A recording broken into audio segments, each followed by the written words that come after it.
Nadiem dipanggil KPK terkait penyelidikan kasus Google Cloud dan dijadwalkan hadir pukul 9 pagi Kamis 7 Agustus 2025.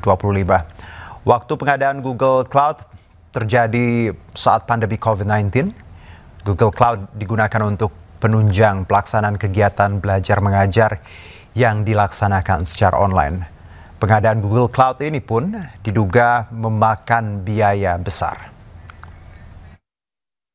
KPK akan melakukan pemanggilan untuk permintaan keterangan kepada yang bersangkutan terkait dengan dugaan tindak pidana korupsi dalam Google Cloud di Kementerian Kemendikbudristek ya. Komisi Pemberantasan Korupsi akan memanggil dan memeriksa mantan Menteri Pendidikan Kebudayaan Riset dan Teknologi Nadiem Makarim besok. Dan untuk mengetahui informasi terkini, kita terhubung dengan jurnalis iNews Jessica Winoto di Gedung KPK Jakarta. Jessica, silakan dengan laporan Anda.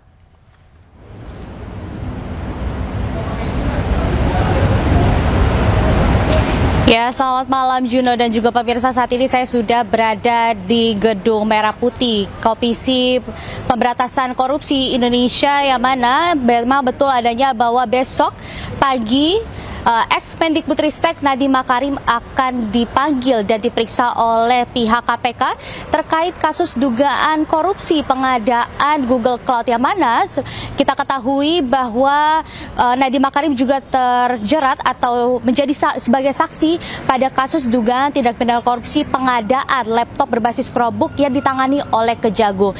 Tetapi untuk besok status Nadiem masih sebagai pihak terkait, bukan sebagai saksi, sehingga kehadiran Nadiem besok ini hanya sebagai bertujuan untuk membantu pihak KPK dalam penyelidikan kasus dugaan tindak pidana korupsi pengadaan Google Cloud. Yang mana sebelumnya Juno dan juga pemirsa dapat kami sampaikan bahwa kasus dugaan tindak pidana korupsi atau dalam tahap penyelidikan ini Google Cloud berkaitan dengan Google Chromebook atau laptop berbasis Chromebook, sehingga Chromebook ini sudah ditangani oleh Kejagung, sehingga KPK harus menangani kedua kasus ini secara terpisah.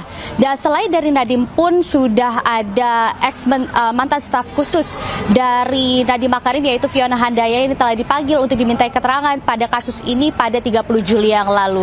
Sementara itu, Juno. Jessica, terima kasih atas laporan Anda. Selamat bertugas kembali. Pengadilan Negeri Solo kembali gelar sidang gugatan Wan Prestasi mobil SMK dengan tergugat Presiden ke-7 Joko Widodo. Informasi lengkapnya usai jeda berikut, tetap bersama kami di iNews Prime.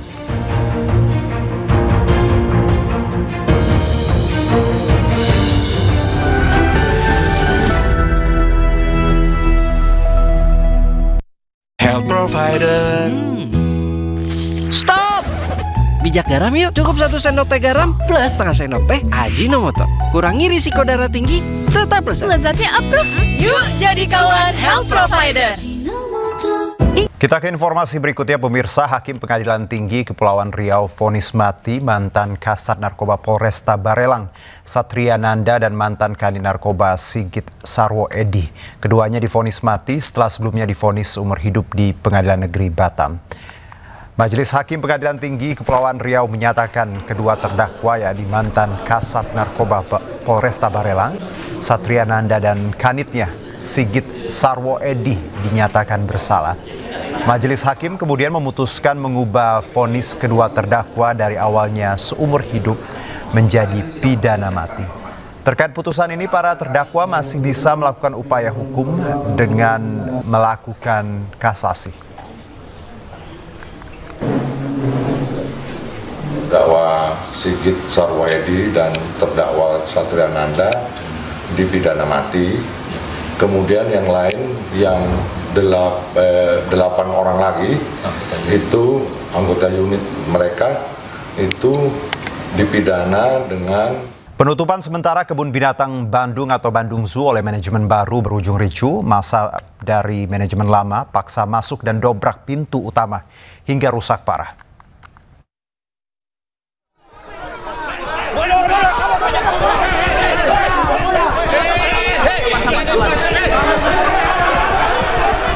Kericuhan antar dua kelompok massa tak terhindarkan saat sekelompok orang yang mengklaim dari Taman Safari Indonesia merangsek masuk ke dalam area kebun binatang Bandung.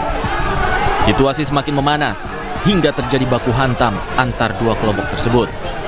Bahkan, polisi kesulitan melerai kericuhan itu. Keributan ini berawal dari kedatangan sekelompok orang yang memaksa masuk ke dalam area kebun binatang dan mengusir penjaga hingga karyawan kebun binatang. Hal itu membuat pihak keamanan dan manajemen Bandung Zoo melawan dan tidak terima. Ada sekelompok orang, oknum dari Taman Safari, dikawal oleh puluhan sampai 30-an security ranger jam 6 tadi mendobrak pintu utama kita. Kemudian mereka juga masuk ke dalam ruang manajemen, mengusir semua security kita dan juga karyawan kita yang berjaga di dalam. Jadi mereka sekarang keluar. Yang kita khawatirkan adalah kita punya belasan bayi yang baru lahir, bayi-bayi eksotik termasuk burung dan yang lain-lain. Itu pagi-pagi biasanya mereka dikasih susu, dikasih makan dan yang lain-lain. Sedangkan tim petugas pakan yang kita beli vendornya sehari-hari sekarang tertahan di gerbang. Itu yang kita khawatirkan. Jadi bagaimana kondisi satwa kita di dalam, itu yang kita khawatirkan. Sebelumnya terjadi konflik antara manajemen lama dan manajemen baru Kebun Binatang Bandung. Masing-masing pihak merasa berhak mengelola kebun binatang karena memiliki legalitas yang sah. Dari Bandung, Jawa Barat, Billy Maulana Fikran, iNews melaporkan. Keluarga almarhum Arya Daru, diplomat yang meninggal dunia di kamar kosnya di Menteng, Jakarta Pusat, yakin Arya tidak bunuh diri. Tetangga Arya juga ragukan keterangan polisi.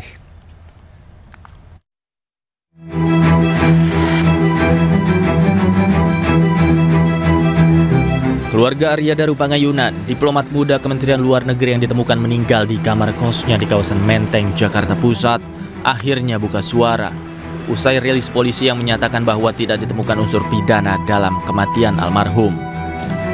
Keluarga menyatakan yakin bahwa Arya tidak bunuh diri. Kendati demikian, keluarga memberikan apresiasi atas kinerja kepolisian dalam menyelidiki kasus ini. Keluarga pun masih berharap polisi akan menuntaskan kasus dengan sebaik-baiknya. Ketika disinggung tentang adanya konsultasi almarhum sebelum meninggal kepada sebuah lembaga secara online, keluarga menyebut bahwa konsultasi terhadap pekerjaan ataupun sesuatu masalah adalah hal yang wajar. Terlebih, istri almarhum juga memegang password email Arya Daru Pangayunan dan mengetahui isi keluhan suaminya. Selain keluarga, tetangga rumah Arya Daru Pangayunan juga mengaku kurang percaya dan meragukan jika almarhum meninggal karena bunuh diri.